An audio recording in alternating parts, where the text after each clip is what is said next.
Hello guides, let's start और current affair session. आज का जो करंट अफेयर्स का सेशन है इसमें हम जो भी इम्पोर्टेंट फैक्ट्स है रिगार्डिंग जो भी इंटरनेशनल न्यूज चल रही है, जो भी नेशनल न्यूज चल रही है, जो भी इंटरनेशनली इम्पोर्टेंट हो रहा है, उन सभी चीज़ों को जो है हम आज इस करंट अफेयर्स के लेक्चर में नोट डाउन करने वाले हैं। All the questions are very much important for you in your upcoming examination.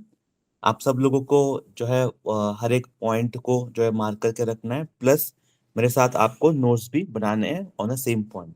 ठीक है, तो let's start the lecture. First question in front of you. Yes,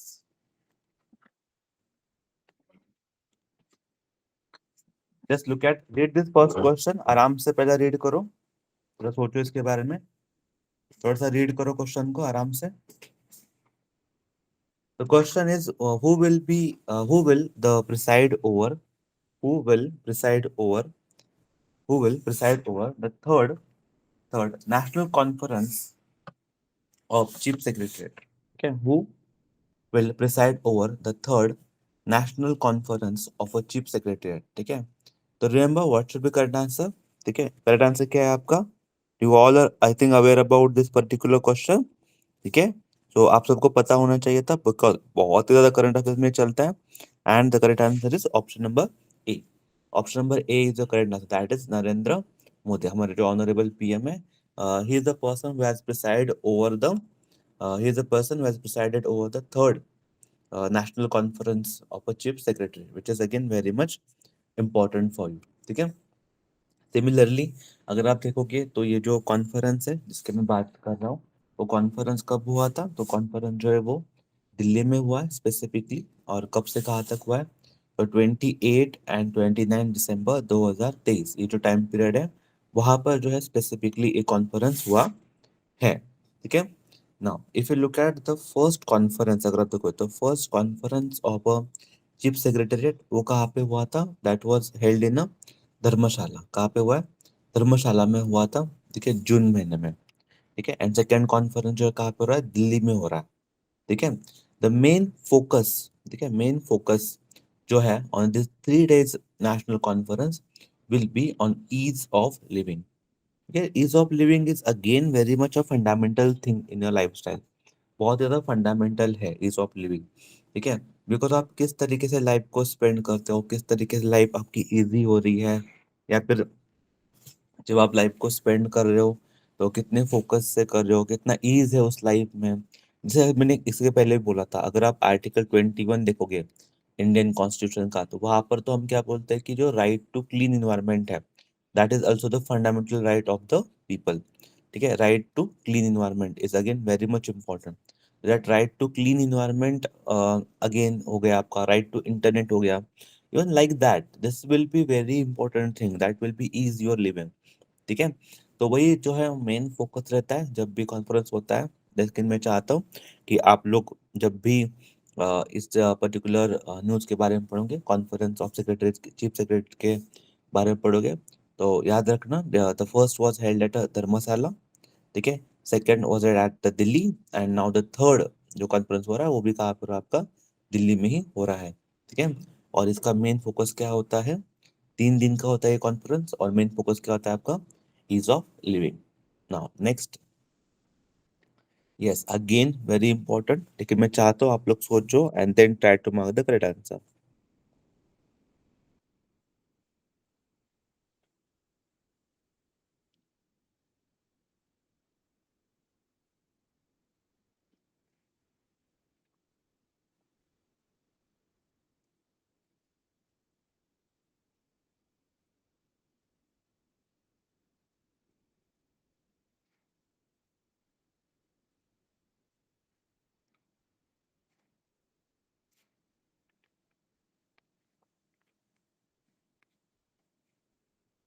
ये थोड़ा बड़ा सवाल है, तो मैं चाहता हूँ कि आप लोग जो है पहले आराम से एंड डिटेल में पढ़ो सवाल को। एंड पहले ना आप समझ लेना, पहले सवाल को आराम से पढ़ लो। ठीक है, बिकॉज सवाल को समझना भी बहुत ज्यादा बड़ी बात होती है। ठीक है, तो पहले सवाल को आराम से समझ लो, उसके बाद उसके ऊपर डिस्कशन हम करते हैं। यस, आराम से थोड़ा सा पढ़ लेना। थोड़ा लिंक लगाओ, थोड़ा सोचो। आरबीआई का कुछ लिंक है इसमें, आरबीआई का कुछ इनिशिएटिव है, जहाँ पर आरबीआई आ जाता है वहां पर आपके एग्जाम के लिए वो इम्पोर्टेंट बन जाता है। It is something regarding with the RBI.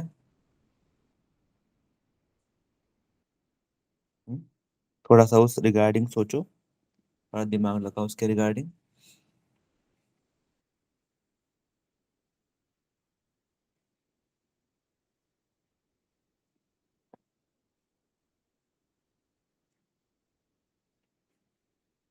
Yes, I hope कि थोड़ा आपका चल रहा है, थोड़ा सा माइंड में जो है आपके दिमाग में आ रहा है। यस, चलो लेट मी डिस्कस नाउ। आई होप आप लोगों ने, आपको जो भी करेक्ट आंसर लग रहा है वो आपने मार्क करके रखा है, ठीक है। देखो मैं डिस्कस करता हूँ, यहाँ पर क्या लिखा है, देखो, card on file tokenisation. Card on file tokenisation, इसका मतलब क्या है? जब भी आप और मैं, जब हम ऑनलाइन पेमेंट करते हैं, ऑनलाइन कोई पेमेंट करते हैं, तब हम क्या करते हैं ऑनलाइन पेमेंट पे? जो हमारा क्रेडिट कार्ड होगा, जैसे क्रेडिट कार्ड हो सकता है, फिर डेबिट कार्ड हो सकता है, इनकी ना कार्ड डिटेल्स डालते हैं हम, ठीक है, कार्ड डिटेल्स देते हैं, और उसके बाद पेमेंट होता है हमारा, ठीक है। तो that is actually not much a safe, because हमें क्या करना है, हर टाइम हमें क्या करना पड़ता है, हमारे कार्ड के डिटेल्स को वहाँ पे सामने वाली कंपनी को देना पड़ते हैं, ठीक है, which is might not be a safe at some point of time. इसलिए क्या हो रहा है, इसलिए आरबीआई क्या बोलता है कि ये जो आपका कार्ड डिटेल्स है, इसको हम एक पर्टिकुलर फॉर्मेट में रिप्लेस कर देंगे, ठीक है। हमें क्या करेंगे, एक टोकन को इशू करेंगे, instead of issuing your card details, हम क्या इशू करेंगे, एक टोकन इशू करेंगे, ठीक है। और इस टोकन का इस्तेमाल करके आप जो ये ऑनलाइन ट्रांजेक्शन कर रहे हो ना, इसको आप पे कर सकते हो। Basically, basically this is the concept. Okay, this token क्या कर देगा आपका, दिस टोकन रिप्लेस कर देगा उन सारे डिटेल्स को जो आप इस कार्ड के ऑनलाइन पेमेंट में डालते हो, ठीक है। This token replace the actually आपका जो credit card and debit card के डिटेल्स है उसको, and that's why this is called as your token, ठीक है। तो बेसिकली आई कैन से, जो टोकन क्या है आपका, token is nothing but your card, ठीक है, it's a combination of a card, ठीक है, then token and then device, इन तीनों का क्या है, कॉम्बिनेशन है, ठीक है।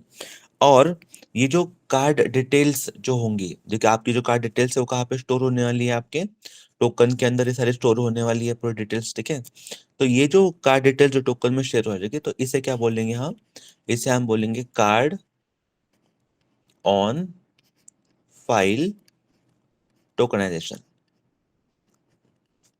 ठीक है। तो ये जो कार्ड डिटेल्स जो आप दे रहे हो सामने वाले को, ठीक है, आपकी, तो कार्ड डिटेल्स नहीं देंगे हम, क्या देंगे सामने वाले को, ये टोकन दे देंगे, ठीक है। तो ये जो पूरी प्रोसेस है, जहाँ पर आपके डेबिट कार्ड क्रेडिट कार्ड की जो कार्ड डिटेल्स है वो एक टोकन के अंदर में ही रहती है। इस प्रोसीजर को, ये जो हम यहाँ पे लिखा है, इस प्रोसीजर को क्या बोलते हैं, इस प्रोसीजर को बोलते हैं कार्ड ऑन फाइल टोकनाइजेशन, जो यहाँ पर मैंने लिखा है, ठीक है। तो अगर आपका पहला स्टेटमेंट देखो क्या है, फर्स्ट स्टेटमेंट में हमने क्या लिखा है, it is a replacement of actually card credit card and debit card details with an alternate token. तो ये पहला स्टेटमेंट क्या हो गया आपका, सही हो गया।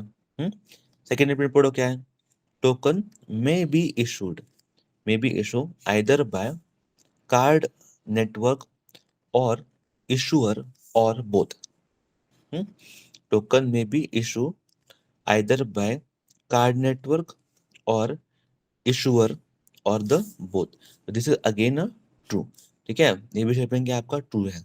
And card holder can tokenise the card at any time, तो ये तो ट्रू ही है, बिकॉज कार्ड होल्डर के पास वो पूरी फ्लेक्सिबिलिटी है कि वो जब चाहे अपने कार्ड को क्या कर सकता है, टोकनाइज कर सकता है। There is no any problem in that, ठीक है।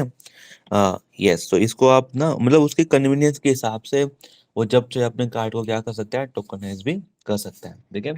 तो क्वेश्चन क्या था आपका कि कितने स्टेटमेंट करेक्ट है, तो all three are the correct statement. यहाँ पर अगर मैं बोल दूं, ऑल तीन के आपके करेक्ट है। आई होप आपको ये जो कंसेप्ट है, जहाँ पर हम कार्ड ऑन फाइल टोकनाइजेशन का बातचीत कर रहे हैं, ये कंसेप्ट आपको समझ में आ गई है, ठीक है ना। अगर हम जब इस कंसेप्ट के बारे में थोड़ा सा अगर आप और डिटेल में देखते हो तो इसके बारे में एक नोट्स बनाते हैं, ठीक है। तो मैं चाहता हूँ आप सब लोग एक हेडिंग दे दो।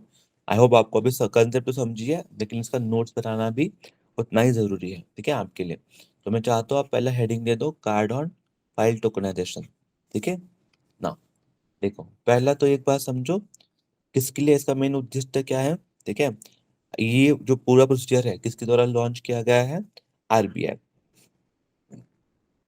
एट वेरी फर्स्ट लिखो कि RBI has now enable card on file tokenisation through card issuing banks and institution, through the card issuing banks and institutions, ठीक है। नाउ सेकंड को क्या है ना, ये किसका है, इसका मकसद क्या है, ठीक है। ये जो पूरा टोकनाइजेशन चल रहा है इसका मेन मकसद क्या है, इसके पीछे मेन मोटिव क्या है। This to make a digital payment, this to make a digital payments more secure. Digital payment इसको क्या करना है, सिक्योर करना है, सेफ करना है and sound, okay. More secure, we are focus to make the digital payment more secure, safe and sound. उसके बाद जैसे मैंने बोला था आपको, टोकनाइजेशन क्या होता है, replacement of actual card and debit card with the alternative code that is called as a token. Very important. I hope आप लोग मेरे साथ ये सारी चीजें क्या कर रहे हो, लिख दे रहे हो, आपके लिए बहुत ज्यादा इंपॉर्टेंट है ये, ठीक है। Then this is the third point, card details when stored with a merchant. जब ये कार्ड डिटेल्स है, जब वो कार्ड डिटेल्स मर्चेंट के पास स्टोर होगी, ठीक है, when the card details stored with a merchant then it is known as a card on file. तो उसे क्या बोलते हैं हम, तो उसे हम कार्ड ऑन फाइल बोलते हैं, ठीक है। व्हेन कार्ड डिटेल्स जब स्टोर्ड होती है मर्चेंट के पास तो उसे हम क्या बोलते हैं, उसे हम बोलते हैं द कार्ड ऑन फाइल, ठीक है। नाउ नेक्स्ट देखो क्या है ना, this token is a use as surrogates, ठीक है, for the actually card details making it more secure to store and transmit, ठीक है।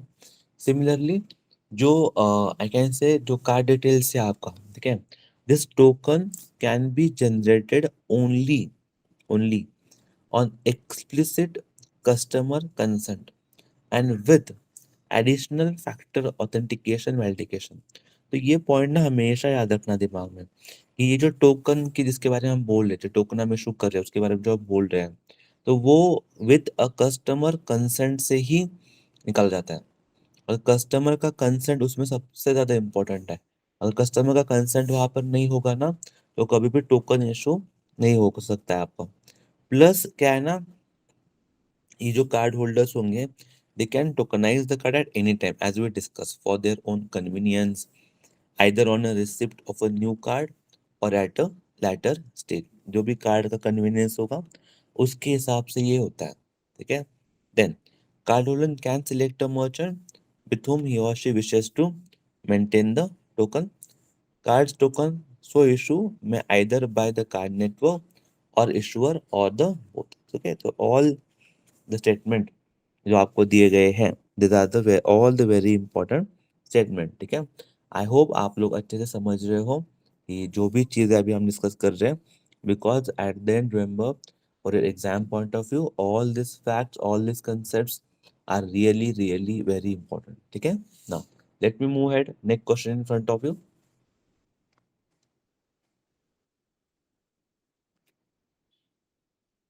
थोड़ा सोचो इस सवाल के बारे में and try to mark the correct answer.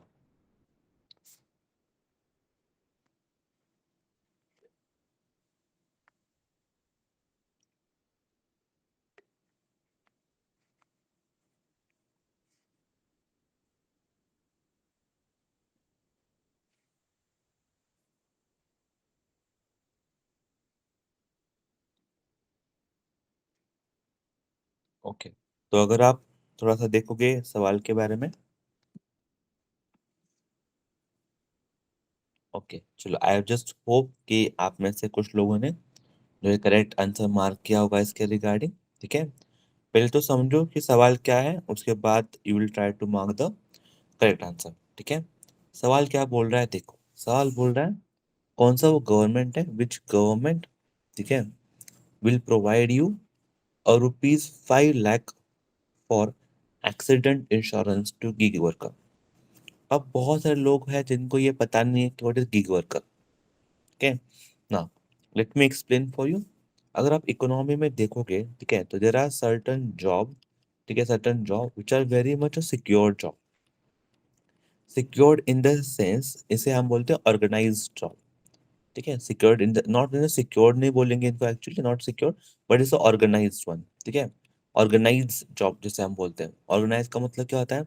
एक पर्टिकुलर एंटिटी या फिर पर्टिकुलर कंपनी के अंडर आप काम कर रहे हो, इज ऑर्गेनाइज सेक्टर। ठीक है, एक दूसरा सेक्टर होता है आपका जो होता है अनऑर्गेनाइज सेक्टर। अनऑर्गेनाइज मतलब क्या होता है? फॉर एग्जाम्पल आपका ठेले वाला हो गया, या फिर आपका एक चाय वाला हो गया, या फिर आपका जो भी लाइक कैन से रेलवे स्टेशन के ऊपर जो लोग आपको मिलते हैं, they all are unorganised sector, there is no any link, उनका कोई इकोनॉमी में कोई ऑर्गेनाइज फॉर्मेट वो नहीं होता है। सिमिलरली जो लोग सब्जी बेचते हैं, लाइक एक जगह से दूसरी जगह के ऊपर घूमते हो सब्जी बेचने के लिए, तो they are the one, they are unorganised people. अब इन अनऑर्गेनाइज पीपल्स में भी एक चीज क्या आ जाती है? एक इकोनॉमी बोलते हैं जिसको बोलते हैं हम प्लेटफॉर्म इकोनॉमी। सो प्लेटफॉर्म इकोनॉमी, अभी प्लेटफॉर्म इकोनॉमी का कंसेप्ट क्या है? तो यहाँ पर ना कुछ ऐसे लोग आ जाते हैं, और जो ऐसे आ जाते हैं जिनको they can work according to their own time, मतलब work according to their own time. जिस जिस टाइम पे आपको काम करना है, आप काम कर सकते हो। प्लस देर इज क्या, लाइक आप एक एग्जांपल ले लो, जैसे ओला कैब ड्राइवर हो गया आपका, ठीक है, देन आपका उबेर वाला हो गया, देन अमेजोन जो डिलीवरी बॉय होते हैं वो हो गए। तो ये जो सारे लोग हैं जो सर्विस प्रोवाइड करते हैं, ठीक है, तो ये जो लोग होते हैं इनको हम, ये आते हैं आपके प्लेटफॉर्म इकोनॉमी के अंदर, और इन लोगों को ही हम क्या बोले, they are the gig worker. Gig worker, ठीक है। अब ना what is the difference between normal worker and gig worker? तो जो गिग वर्कर होता है ना, वो अपने टाइम के हिसाब से काम करेगा, like he wanted to work in this particular hours. मतलब फॉर एग्जांपल फीमेल्स हो गई, तो फीमेल को क्या होता है ना, लेट्स से दोपहर 12 से लेकर शाम को 5 बजे तक उनको टाइम होता है, तो they can work in, they becomes a gig worker in this particular time frame. जो स्टूडेंट होते हैं, सपोज उनको शाम को लाइक 5 से रात को 10 बजे तक टाइम होता है, तो they can be employ in this particular time period also. तो गिग वर्कर्स, जहाँ पर क्या होता है, गिग वर्कर्स को they have freedom to work according to their own time. बाकी अगर आप देखोगे तो बाकियों को ये सारा आपको क्या है, वो सारी अपॉर्चुनिटीज या फिर वो सारी चीजें बाकियों के पास नहीं है। ये जो फैसिलिटी है वो फैसिलिटी आपको बस किसी को मिलेगी, गिग वर्कर को ही ये पर्टिकुलर फैसिलिटी मिलती है, ठीक है। That's why this gig workers are very much important. लेकिन प्रॉब्लम क्या है ना गिग वर्कर में, गिग वर्कर में there is no any relation जो एम्प्लॉय है और जो एम्प्लॉयर है, ठीक है। जो आपका एम्प्लॉय है, मतलब जो काम कर रहा है वो, ठीक है, जो भी बंदा है वो जो अगर काम कर रहा है आपका, ठीक है, ठीक है, जो काम कर रहा है, तो वो मतलब आपका मालक जो, ठीक है, ओनर है, ओनर है, और जो वर्कर है, ओनर एंड वर्कर में, ठीक है, ओनर एंड वर्कर में कोई रिलेशन नहीं होगा, ठीक है, because nothing nothing is a tie between this to.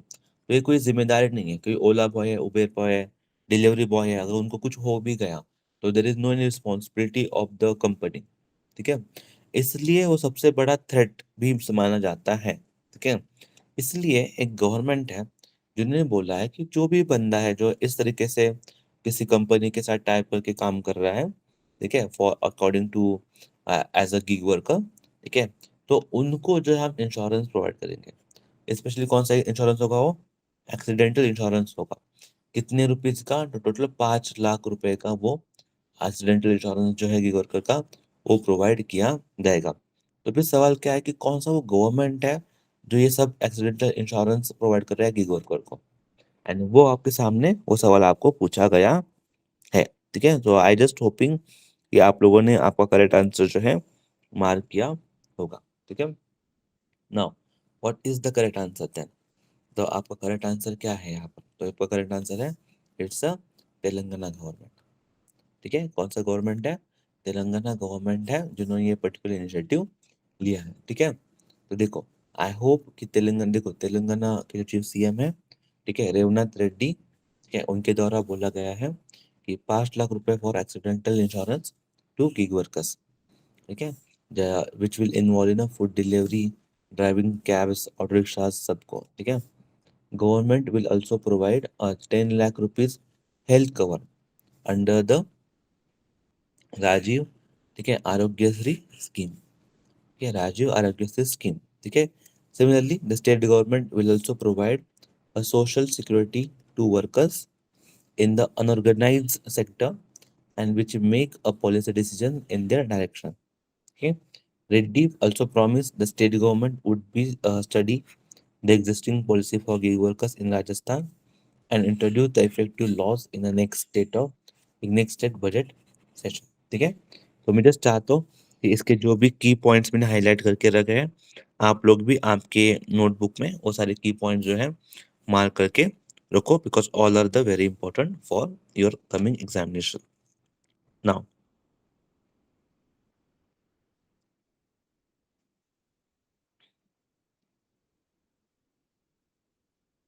चलो लेट मी मूव फॉरवर्ड।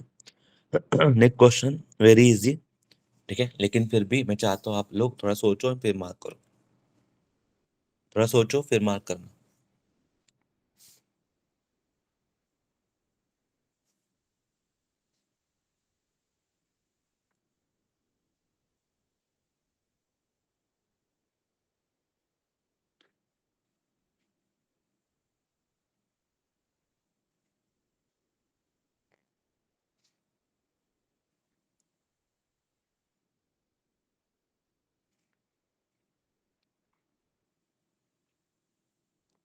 चलो आई होप कि आप लोगों ने आपका करेक्ट आंसर मार्क किया होगा एंड आप लोगों ने जो है इस पर्टिकुलर चीज के बारे में, अपने न्यूज के बारे में भी सुना होगा, बिकॉज ये न्यूज बहुत ज्यादा इंपॉर्टेंट है, या फिर न्यूज में भी था ये पर्टिकुलर टॉपिक।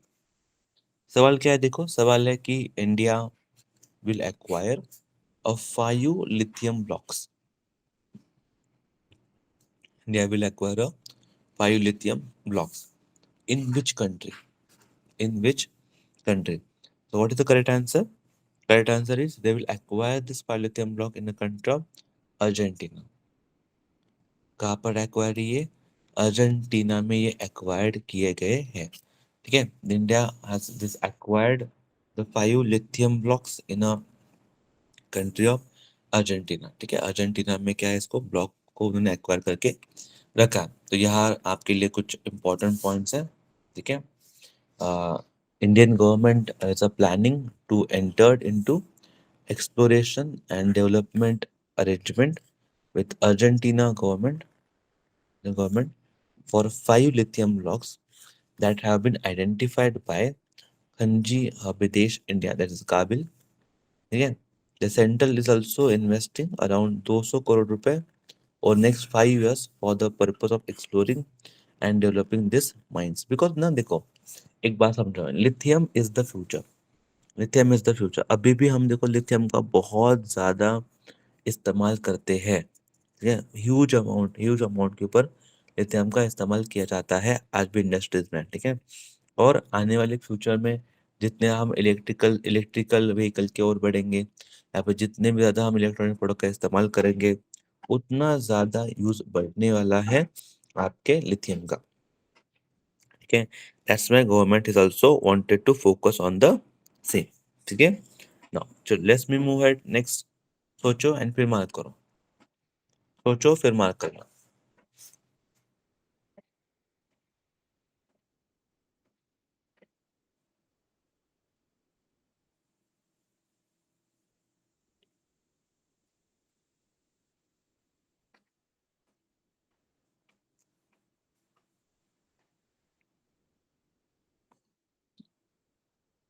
ओके।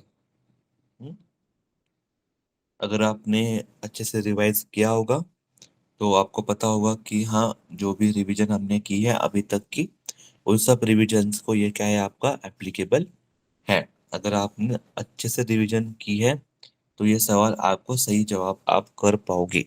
हम्म। पहली बात तो ना, सवाल को आराम से पढ़ा करो। सवाल क्या है देखो, कौन सा वो देश है, कौन सा वो देश है जिन्होंने न्यू कार्बन इंपोर्ट लीवी लगाई है ऑन सम प्रोडक्ट्स फ्रॉम 2027। मतलब वो क्या बोल रहे हैं, एक देश है जिन्होंने क्या किया है, कार्बन के जो इम्पोर्ट्स हैं उसके ऊपर जो है बैन लगाया है, जिसको बोलते हैं कार्बन बॉर्डर टैक्स। जैसे one world called as carbon border tax, मतलब कोई अगर देश है जहां पर कार्बन का सेल हो रहा है, तो उस देश से वो कार्बन को क्या, अगर सस्ते माल में अगर कार्बन से बनी हुई चाहे कोई भी चीज हो सकती है, पर वो आयरन हो सकता है आपका, ठीक है, फिर आपका स्टील हो सकता है आपका, ठीक है, आयरन होगा, स्टील होगा, ठीक है, या फिर ऐसी कोई भी चीज होगी जो जो जिसको बनाने में हम इस्तेमाल करते हैं किसका, जिसको बनाने में हम इस्तेमाल करते हैं आपके आयरन का, ठीक है, या फिर कार्बन वहां पे कंफ्यूज होता है। तो ऐसी कोई भी चीज होगी जो बाहर से हम यहाँ पर मंगवा रहे हैं, तो उन सब चीजों के ऊपर क्या लगवाने वाले हैं हम, बैन लगवाने वाले हैं, या फिर टैक्स लगाएंगे। कब से टैक्स लगाएंगे, 2027 से, ठीक है। इसे वो क्या बोलेंगे, कार्बन बॉर्डर टैक्स, ठीक है। तो ये जो डिसीजन है वो किसके द्वारा लिया गया है, तो ये यूके द्वारा लिया गया है। हम्म? चलो, I hope you are marking the correct, I hope आप लोग मेरे साथ हो। नाउ देखो, यहाँ पे मैंने स्पेसिफिकली उसके बारे में मेंशन करके रखा है, ठीक है। They have a plan to impose this carbon border adjustment mechanism, ठीक है, विच जो भी देखो, आयरन हो गया, स्टील हो गया, एल्यूमिनियम हो गया, फर्टिलाइजर, ये जो सारे चीजें हैं, this is called as a carbon intensive product. इनको क्या बोला जाता है, इनको बोला जाता है कार्बन इंटेंसिव प्रोडक्ट। मतलब क्या होता है कि ऐसी चीजें जिनको बनाने में आप कार्बन का मैक्सिमम इस्तेमाल करते हो, ठीक है ना। इसको क्या होगा कि इससे क्या हो जाएगा, देखो ब्रिटेन जो है आपका, Britain wanted to achieve their target. कौन सा टारगेट उसका, नेट जीरो इमिशन बाय 2050, इसको अचीव करना है ब्रिटेन को, ठीक है। और उस डायरेक्शन में ब्रिटेन क्या हो रहा है, आगे मूव ऑन कर रहा है, ठीक है। और इसलिए ये सब चीज़ों ये पे मैकेनिज्म करना उनके लिए इम्पोर्टेंट बन जाता है। लेकिन हाँ, the country like India, they are opposing this particular thing, because देखो ना, हमारे पास दूसरा ऑप्शन अवेलेबल बहुत ज़्यादा कम है। अगर इस तरीके से करेंगे तो लॉस भी जो है बहुत ज़्यादा होगा, कि पर्टिकुलर बहुत सारे डेवलपिंग कंट्रीज को, ठीक है। चलो नेक्स्ट क्वेश्चन, थोड़ा सोचो।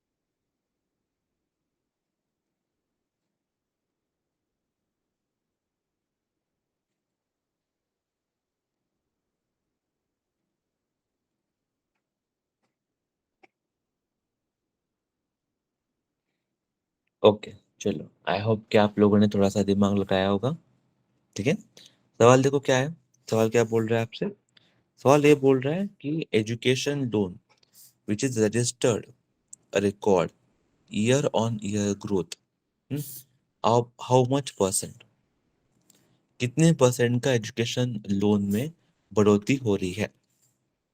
अगर आप देखोगे करंट फाइनेंशियल ईयर अक्टूबर तक का, ठीक है, तो कितने हुए थे एजुकेशन लोन, 1,10,715 करोड़, ठीक है। As compare to last year कितने हुए थे, 96,853 करोड़, ठीक है। तो कितने का ये सारा ग्रोथ नोटिस हो रहा है, तो रिमेंबर टोटल ग्रोथ नोटिस हो रहा है आपका 20.6%। कितना ग्रोथ नोटिस हो रहा है यहाँ पर, 20.6% का ग्रोथ यहाँ पर नोटिस हो रहा है, ठीक है। Again that is very much important, ठीक है। देखो, इसलिए मैंने ये मेंशन भी करके रखा है कि अकॉर्डिंग टू आरबीआई, आरबीआई का खुद का बोल रहा है आरबीआई कि the spurt in education loan was highest in last 5 years। ये जो एजुकेशन लोन का हम जो ट्रेंड देख रहे हैं वो अभी क्या है ना, that is the highest in last 5 years according to RBI, ठीक है। अब देखो, जो लोन फॉर एजुकेशन है in US are the highest side, ठीक है। US embassy and is consultant in India issue the record of 1.40 lakh student visa between October 2000, अगर देखो अक्टूबर 2022 टू सितंबर 2023 दिस ईयर। 1.5 लाख करीबन लोग स्टूडेंट्स जो है यूएस पढ़ने जाने का उन्होंने डिसीजन लिया है, and that's why the education loan has been taken. Next. Yes, इसको थोड़ा दिमाग लगाओ, ये आपको जरूर आएगा।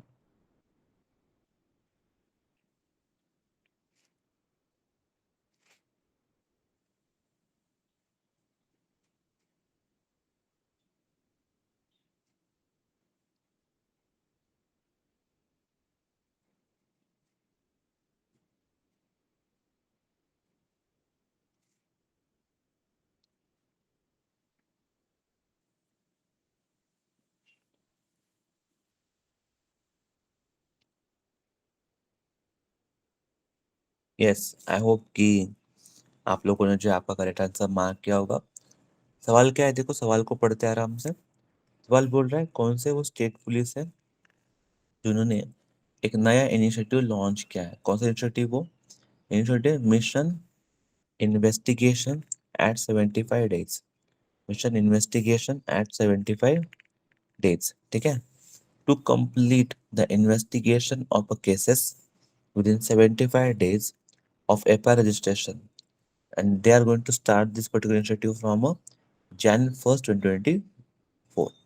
अभी क्या होता है ना, बहुत बार जब हम केस फाइल करते हैं, रजिस्टर करते हैं, तो उसका रिजल्ट आने में और बहुत समय चला जाता है, ठीक है। तो इस पर्टिकुलर मिशन में क्या बोला जा रहा है, यहाँ पर बोला जा रहा है कि अगर कोई केस फाइल करता है तो 75 डेज में उसको रजिस्टर जो एफआईआर होगा उसके ऊपर इन्वेस्टिगेशन कंप्लीट करनी होगी, ठीक है। और ऐसा जो स्टार्ट करता है एनी केसेस, क्या तो this is started by which state government? क्या लगता है? देखो what is the correct answer? This is started by the Bihar government. Way started it, Bihar government has specifically started it, ठीक है। इसलिए मैंने मेंशन करके भी रखा है, ठीक है, कि Bihar government is preparing to take a several measures from January 1st, 2024 to make a state police more people friendly and accountable. Okay, the main focus is to improve the quality of investigation.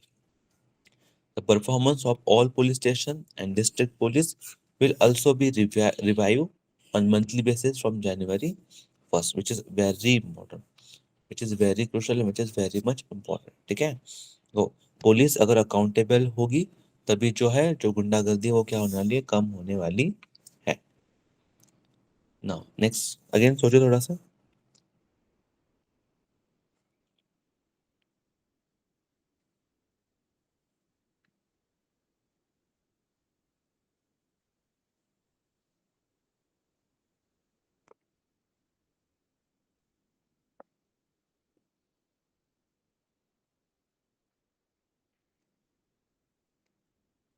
चलो I hope कि आप लोगों ने सोच के थोड़ा सा mark किया होगा, ठीक है।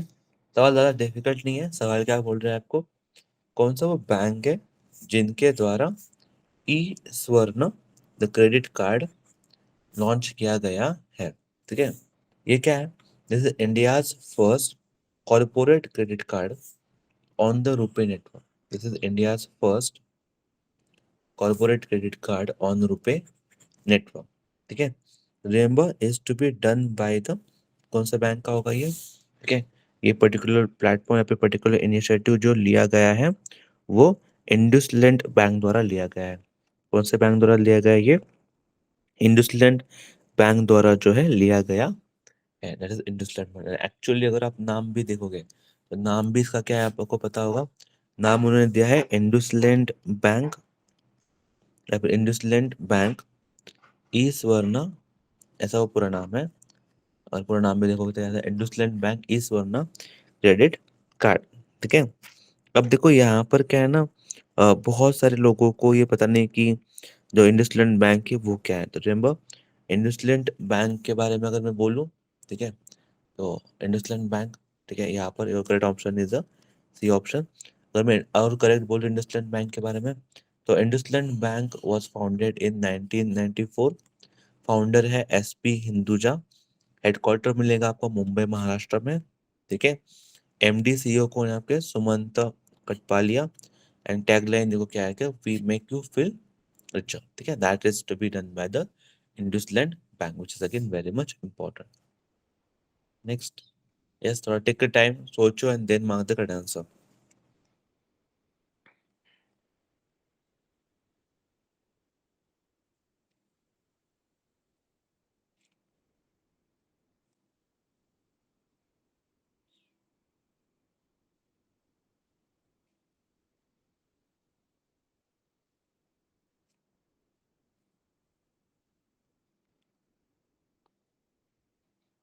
ओके, चलो, आई जस्ट होप कि आप लोगों ने थोड़ा सा सवाल को अच्छे से पढ़ा होगा। सवाल क्या बोल रहे थे, देखो, कौन सी वो कंपनी है which has filed a preliminary papers with a capital market regulator SEBI, ठीक है। एक कंपनी है जिन्होंने सेबी के साथ कुछ पेपर साइन आउट किए हैं। किस लिए साइन आउट किए हैं? To raise a fund through the IPO. IPO की तरह, आईपीओ से उन्हें क्या करना है? फंड रेज करना है, ठीक है। That the first issue by the automaker, ठीक है, in the country in more than 20 years। This is to be taken initiative taken by the Ola. किसने इनिशिएटिव लिया है? ओला ने इनिशिएटिव स्पेसिफिकली लिया है। अगर आप मैं बोलूं तो जो इलेक्ट्रिकल टू व्हीलर कंपनी है आपकी ओला, ठीक है, which has filed this paper with the SEBI in order to raise a fund through the IPO. The first issue by an automaker in the country in more than 20 years. Okay, the proposed IPO जो है आपका, that proposed IPO is a fresh issue of a equity share। कितने equity का IPO निकालने वाले वो लोग? 5,500 करोड़ का आईपीओ निकालने वाले हैं। with offer for sale is a 9.52 crore equity shares, ठीक है। so this is to be done by the Ola. Next, हाँ, थोड़ा सोचो, ये इंपॉर्टेंट है, आप गेस भी कर सकते हो।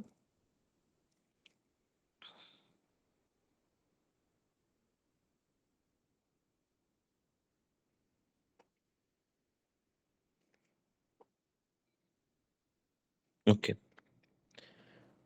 जो सवाल है बहुत ही ज्यादा इजी क्वेश्चन है, ज्यादा डिफिकल्ट नहीं लग रहा है।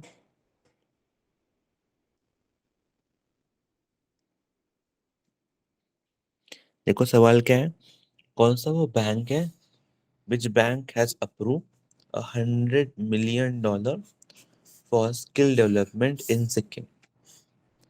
ठीक, तो बहुत, अगेन आईएमएफ स्किल डेवलपमेंट के लिए पैसा तो नहीं देगा, इतना तो आप लॉजिक लगा ही सकते हो, ठीक है। देन फिर कौन देने वाला है इसमें से? This is given by the world bank. किसने दिया है ये? वर्ल्ड बैंक ने डिसीजन लिया है। जस्ट रिमेंबर कि world bank has approve the $100 million for skill development in Sikkim. $100 million for the skill development in Sikkim is approve by the world bank, ठीक है ना। यहाँ पर देखो, फोकस क्या है? फोकस है to train, upskill and provide a job for 3,500,000 women and youth in their high growth and priority sector, ठीक है।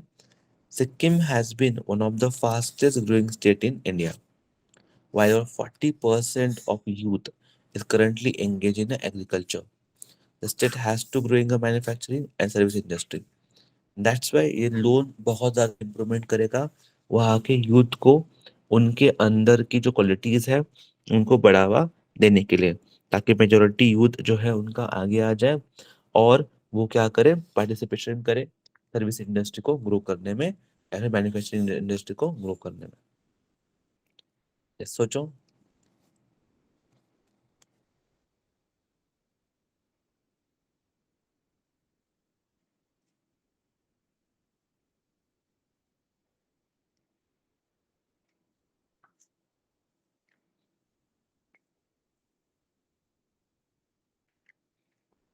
यस, चलो, आई जस्ट होप कि आप लोगों ने आपका जो सही आंसर है वो मार्क किया होगा, ठीक है। Everybody is aware about Coca Cola.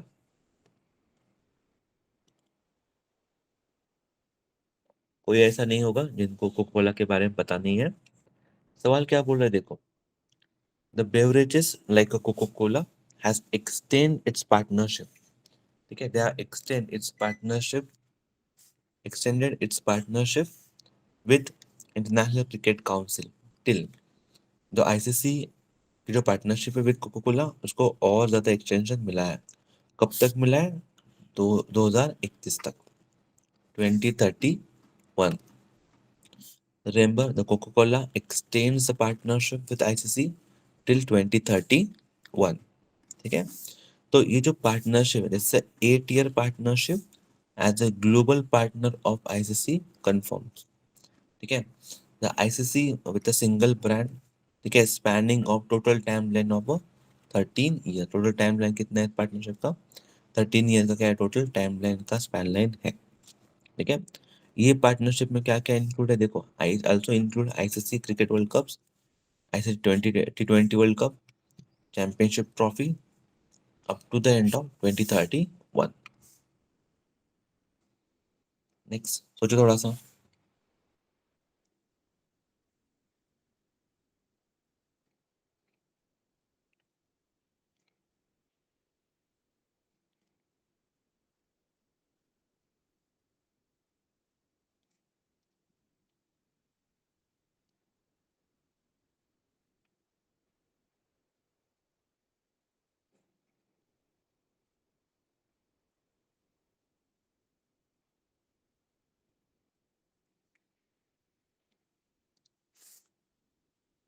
चलो, आई होप कि आप लोगों ने थोड़ा सा सोच के आपका आंसर मार्क किया होगा। सवाल देखो क्या है, कौन सा वो बैंक है which has sign 165 million line of credit, 165 million line of credit from World Bank, from the World Bank, किस लिए? to support to support grid connected rooftop solar photovoltaic project in the residential and industrial sector। ये ये बहुत ज्यादा important है, ठीक है, residential area में भी प्लस इंस्टीट्यूशनल सेक्टर्स में भी, ओके। तो this is to be done by the SBI. SBI ही वो बैंक है जिनको द्वारा ये पर्टिकुलर इनिशिएटिव लिया गया है, ठीक है। तो एसबीआई ने बोला है it is one of the countries biggest lender, ठीक है। They have signed 165 million line of credit from World Bank in Delhi, इसलिए to support a solar panel system in our country। Hmm? The lender has outstanding the forex loan of 2.3 billion dollar from multilateral agencies including the World Bank, Asian Development Banks, ठीक है, KfW of Germany, etc। Next सोचो थोड़ा सा।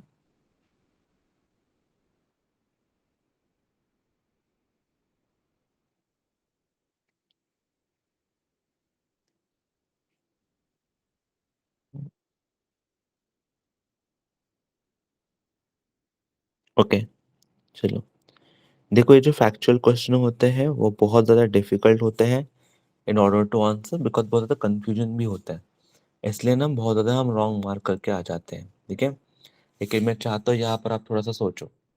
देखो, Japan International Corporation Agency has approved a loan of how much crore rupees to support sustainable development goals, ठीक है, initiative in India. कितने rupees का उन लोन अप्रूव किया है, ठीक है। तो रिमेंबर द लोन अप्रूवल का जो अमाउंट है उनका वो कितना है?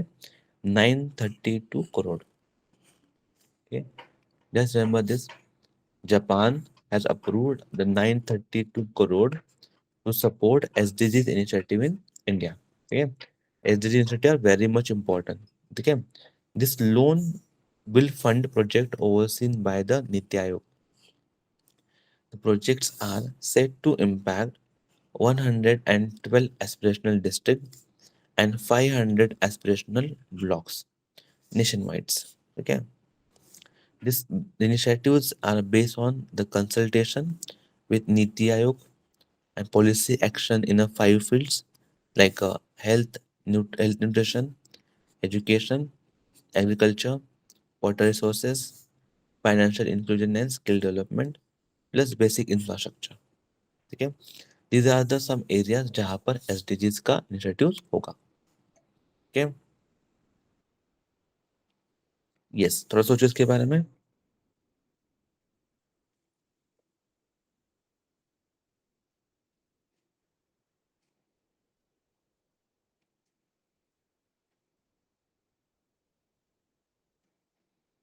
हम्म, चलो, आई होप कि आप लोगों ने थोड़ा सा इसके बारे में पढ़ा होगा, न्यूज़ में भी था ये। ठीक है, सवाल देखो क्या है, पूछ रहा है आपको, नाबार्ड एंड कौन सा ऑर्गेनाइजेशन है which together launch an initiative, they together launch an initiative for what, to facilitate climate action in Indian agriculture, natural resources, and rural developmental sector with a technical support from a Bill and Melinda Foundation। तो remember यहाँ पे sponsorship या बोलोगे मैं initiative में नाबार्ड के साथ जो ऑर्गेनाइजेशन है, जो ज्वाइन हुआ है, वो कौन सा ऑर्गेनाइजेशन है आपका, that's the Asian Development Bank. ठीक है, just keep this in your mind कि NABARD and Asian Development Bank has come together for a fight against the climatic action, okay, in Indian agriculture, natural resources, and rural developmental sector।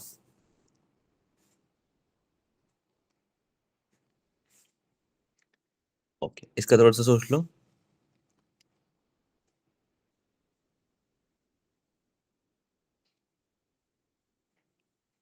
कौन सा वो insurance company है which has introduce a insurance product which is known as the tulip.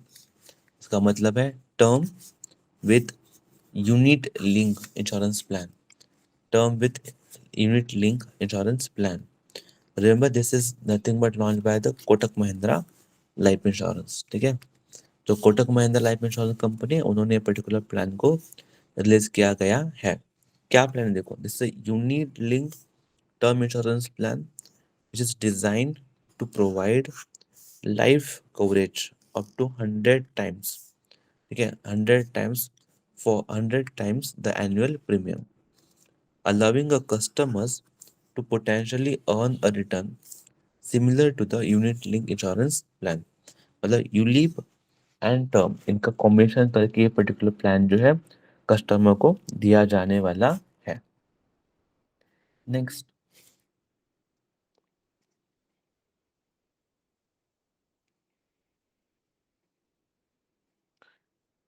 यहाँ पे क्या पूछा है देखो,